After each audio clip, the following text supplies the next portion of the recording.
Hi friends, ನಮಸ್ತೆ. ಗೌರಿ ಕಲ್ಯಾಣ ಇಂದಿನ ಸಂಚಿಕೆಯಲ್ಲಿ ಏನಾಗುತ್ತೆ ಅಂತ ನೋಡೋಣ ಬನ್ನಿ. ಸೊ ಅದಕ್ಕೂ ಮುಂಚೆ ಇನ್ನೂ ಈ ಚಾನಲ್ನ ಯಾರು ಸಬ್ಸ್ಕ್ರೈಬ್ ಮಾಡಿದೆ ವಿಡಿಯೋ ನೋಡ್ತಾ ಇದ್ದೀರಾ, ದಯವಿಟ್ಟು ಸಬ್ಸ್ಕ್ರೈಬ್ ಮಾಡ್ಕೊಳ್ಳಿ, ಲೈಕ್ ಮಾಡಿ, ಶೇರ್ ಮಾಡಿ. ಸಂಚಿಕೆ ಮೊದಲಿಗೆ ನೋಡೋದಾದರೆ, ವಿವೇಕ್ ಗೌರಿನ ಕರ್ಕೊಂಡು ಅವಳು ತವ್ರ ಮನೆಗೆ ಅಂತ ಬಂದಿರ್ತಾನೆ. ಈ ಕಡೆ ಕಾಂತಲಕ್ಷ್ಮಿಗೆ ತುಂಬಾ ಖುಷಿ ಆಗ್ತಾ ಇರುತ್ತೆ. ಆಗ ಅಳಿಯಂದ್ರನ್ನ ನೋಡಿ ಇದೇನು ಕನಸ ನನ್ಸ ಅಂತ ಕಣ್ಮುಚ್ಕೊಂಡು ನಿಂತಿರ್ತಾಳೆ. ಆಗ ಚಿನ್ನು, ಅಮ್ಮ ಇದು ಕನಸಲ್ಲಮ್ಮ, ನಿಜ ನೋಡು ಬಾವ ಬಂದಿದ್ದಾರೆ ಅಂತ ಹೇಳ್ತಾಳೆ. ಆಗ ಕಾಂತಲಕ್ಷ್ಮಿ ತುಂಬಾ ಖುಷಿ ಪಟ್ಟುಕೊಂಡು ಹೊರಗಡೆ ಹೋಗ್ತಾಳೆ. ಬನ್ನಿ ಬನ್ನಿ ಅಳಿಯಂದ್ರೆ, ನಿಮ್ಮನ್ನ ನೋಡಿ ನನಗೆ ತುಂಬಾ ಖುಷಿ ಆಯಿತು, ಬನ್ನಿ ಅಂತ ಕೂಗ್ತಾ, ಏ ಶಾಂತಕ್ಕ, ಗೌರಕ್ಕ ಬನ್ರಿ, ಇಲ್ಲಿ ಯಾರು ಬಂದಿದ್ದಾರೆ ಅಂತ ನೋಡಿ ಬನ್ನಿ, ಅಳಿಯಂದ್ರು ಮತ್ತೆ ಗೌರಿ ಬಂದಿದ್ದಾರೆ, ಬನ್ನಿ ಬನ್ನಿ ಅಂತ ಎಲ್ಲರನ್ನು ಕೂಗ್ತಾಳೆ. ಇದನ್ನೆಲ್ಲ ನೋಡ್ತಾ ಇರೋ ವಿವೇಕ್ ತುಂಬಾ ಮುಜುಗರದಿಂದ ಆ ಕಡೆ ಈ ಕಡೆ ನೋಡ್ಕೊಂಡು ನಿಂತ್ಕೋತಾನೆ. ಆಗ ಅಲ್ಲಿ ಪಕ್ಕದಲ್ಲಿರೋ ಹೆಂಗಸರು, ಅಯ್ಯೋ ನೋಡಿದೇನೆ ಗೌರಿ ಗಂಡನ್ನ, ಎಷ್ಟೊಂದು ಚೆನ್ನಾಗಿದ್ದಾನಲ್ಲೇ, ಒಳ್ಳೆ ಬೆಣ್ಣೆ ಥರ ಇದ್ದಾನೆ, ಅದೇ ಸೀರಿಯಲ್ನಲ್ಲಿ ಬರ್ತಾನಲ್ಲ ಶಶಾಂಕ್, ಸೇಮ್ ಅದೇ ಥರ ಇದ್ದಾನೆ, ಎಷ್ಟು ಮುದ ಆಗಿದ್ದಾನಲ್ವಾ. ಆದರೆ ನಮ್ಮ ಗೌರಿ ಅಷ್ಟು ಕಲರ್ ಇಲ್ಲ ಬಿಡು, ಸ್ವಲ್ಪ ಕಲರು ಡಲ್ಲು ಅಂತ ಹೇಳ್ತಾರೆ. ಇದನ್ನು ಕೇಳಿ ವಿವೇಕ್ಗೆ ತುಂಬಾ ಸಿಟ್ಟು ಬರುತ್ತೆ.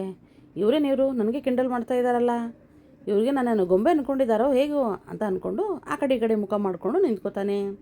ಆಗ ಕಾಂತಲಕ್ಷ್ಮಿ, ಅಳಿಯಂದ್ರೆ ಒಂದು ನಿಮಿಷ ಇಲ್ಲೇ ವೇಟ್ ಮಾಡಿ, ನಿಮ್ಗೆ ಬರ್ತೀರಾ ಅಂತ ಗೊತ್ತಿದ್ದು ಆರತಿ ತಟ್ಟೆನ ರೆಡಿ ಮಾಡಿದ್ದೀನಿ ಅಂತ ಹೇಳಿದಾಗ, ಏನು ನಾವು ಬರೋ ವಿಷಯ ನಿಮ್ಗೆ ಮೊದಲೇ ಗೊತ್ತಿತ್ತಾ, ಹೇಗೆ ಗೊತ್ತಿತ್ತು, ಯಾರು ಹೇಳಿದ್ರು ನಿಮಗೆ ಅಂತ ವಿವೇಕ್ ಕೇಳ್ತಾನೆ. ಆಗ ಕಾಂತಲಕ್ಷ್ಮಿ, ಅಯ್ಯಯ್ಯೋ ಬಾಯಿ ಬಿಟ್ಟೇ ಬಿಟ್ನಾ, ಮುಗೀತು ಕತೆ ಅಂತ ಅಂದ್ಕೊಂಡು, ಅದು ಹಾಗಲ್ಲ, ನೀವು ಕೊನೆ ವಿಧಿಯಲ್ಲಿ ಬರ್ತಾ ಇದ್ದೀರಲ್ಲ ಆವಾಗ ನಮಗೆ ವಿಷಯ ಗೊತ್ತಾಯಿತು, ಅದಕ್ಕೆ ನಾನು ಬಂದು ಎಲ್ಲ ರೆಡಿ ಮಾಡ್ಕೊಂಡಿದ್ದೀನಿ, ಬನ್ನಿ ಬನ್ನಿ ಒಳಗಡೆ ಬನ್ನಿ ಅಂತ ಹೇಳಿದಾಗ, ಅಲ್ಲಿ ಹಾಕ್ಬೋಗ್ತಿರೋ ಹೆಂಗಸರು, ಅಲ್ಲಪ್ಪ ಹಾಗೆ ಹೇಗೆ ಒಳಗೋರಿಗೆ ಹೋಗ್ತೀಯ ನೀನು, ನಿನ್ನ ಹೆಂಡತಿ ಹೆಸರನ್ನ ಹೇಳು ಅಂತ ಹೇಳಿದಾಗ, ಪುಣ್ಯವತಿ ಅಂತ ಹೇಳ್ತಾನೆ. ಇದೇನಿದು ಪುಣ್ಯವತಿ, ಅವಳ ಹೆಸರು ಗೌರಿ ತಾನೆ ಅಂತ ಹೇಳಿದಾಗ, ನಾನು ಕರೆಯೋದು ಪುಣ್ಯವತಿ ಅಂತೆ ಅಂತ ಹೇಳ್ತಾನೆ. ಆಗ ಕಾಂತಲಕ್ಷ್ಮಿ, ಯಾವುದೋ ಒಂದು ಬುಡಕ, ಅದು ಪ್ರೀತಿಯಿಂದ ಕರೆಯೋ ಹೆಸರು, ಸರಿ ಸರಿ ಅಳಿಯಂದ್ರೆ ನೀವು ಒಳಗಡೆ ಬನ್ನಿ ಅಂತ ಅಂದ್ಕೊಂಡು ಬಲಗಾಲಿಟ್ಟು ಅಳೆಯನ್ನು ಒಳಗಡೆ ಕರ್ಕೋತಾಳೆ ಕಾಂತಲಕ್ಷ್ಮಿ. ಈ ಕಡೆ ಒಳಗಡೆ ಬಂದಾಗ ಗೌರಿಗೆ ತುಂಬಾ ಖುಷಿ ಆಗುತ್ತೆ. ಕೊನೆಗೂ ನಾನು ತೋರ್ ಮನೆಗೆ ಬಂದ್ಬಿಟ್ನಲ್ಲ ಅಂತ ತುಂಬಾ ಖುಷಿಯಿಂದ ಅತ್ತೆನ ಓಡೋಗಿ ತಪ್ಕೋತಾಳೆ. ಹೇಗಿದ್ದೀರಾ ಅತ್ತೆ, ನಾನಿಲ್ಲ ಅಂತ ಮಾತ್ರೆನ ಬಿಟ್ಟಿದ್ದೀರಾ, ಹೇಗೋ ತೊಗೋತಾ ಇದ್ದೀರಾ ತಾನೇ ಅಂತ ಕೇಳಿದಾಗ, ಹೂನಮ್ಮ ತೊಗೋತಾ ಇದ್ದೀನಿ ಅಂತ ಹೇಳಿ ಮಾತಾಡ್ತಾ ಇರ್ತಾನೆ. ಅದೇ ಟೈಮಿಗೆ ವೀರಣ್ಣ ಅಲ್ಲಿಗೆ ಬರ್ತಾನೆ. ಅಪ್ಪ ಅಂತ ಜೋರಾಗಿ ಗೌರಿ ಕೂಗ್ತಾಳೆ. ಗೌರಿನ ನೋಡಿ ಮಗಳೇ ಅಂತ ಅಂದ್ಕೊಂಡು ತಪ್ಕೋತಾನೆ.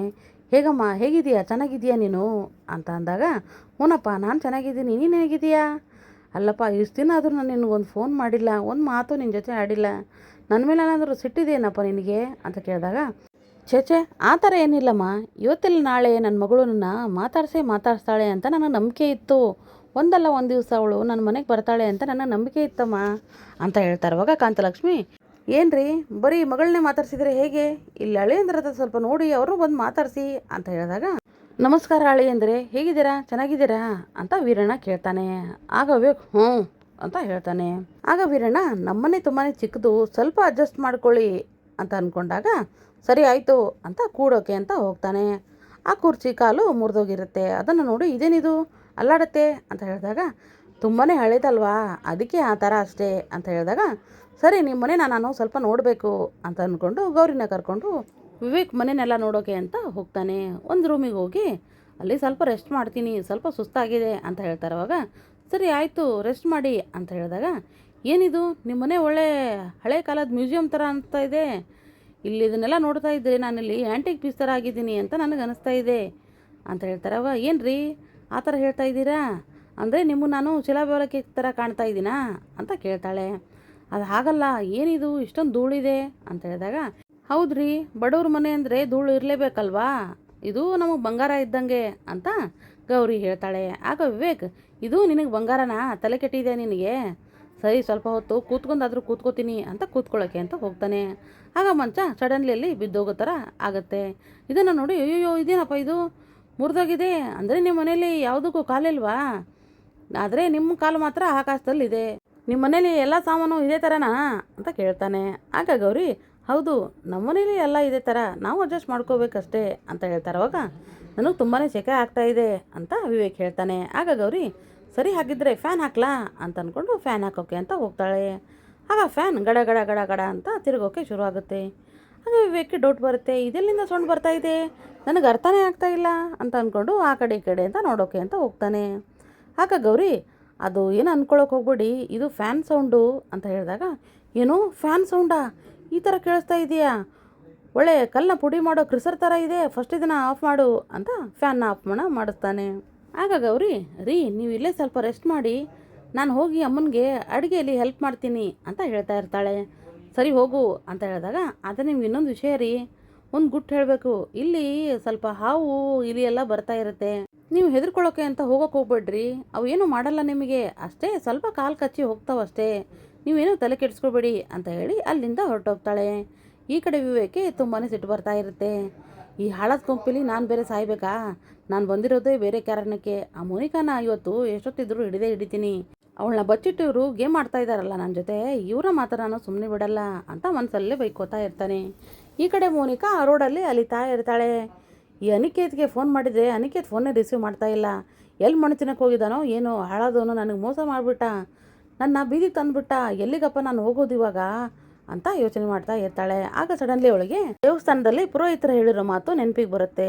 ನಾನು ಯಾಕೆ ಆ ಕಡೆ ಈ ಕಡೆ ಹೋಗಬೇಕು, ನಮ್ಮ ಮನೆ ಇದೆ ಅಲ್ವಾ, ಅಪ್ಪ ಅಮ್ಮ ನನ್ನ ಕ್ಷಮಿಸ್ತಾರೆ, ಅಮ್ಮ ನಾನು ನೋಡಿದರೆ ಬಾಯಿ ಬಿಟ್ಕೊಂಡು ಹಾಗೆ ನೋಡ್ಕೊಂಡು ನಿಂತ್ಕೊಂಡ್ಬಿಡ್ತಾಳೆ, ಅವಳು ನನಗೇನು ಅನ್ನೋಕೆ ಬಿಡಲ್ಲ, ಅಮ್ಮ ನನ್ನ ಒಳಗಡೆ ಸೇರಿಸ್ಕೋತಾಳೆ ಅಂತ ಅಂದ್ಕೊಂಡು ಮನೆ ಕಡೆ ಹೋಗೋಕೆ ಸ್ಟಾರ್ಟ್ ಮಾಡ್ತಾಳೆ.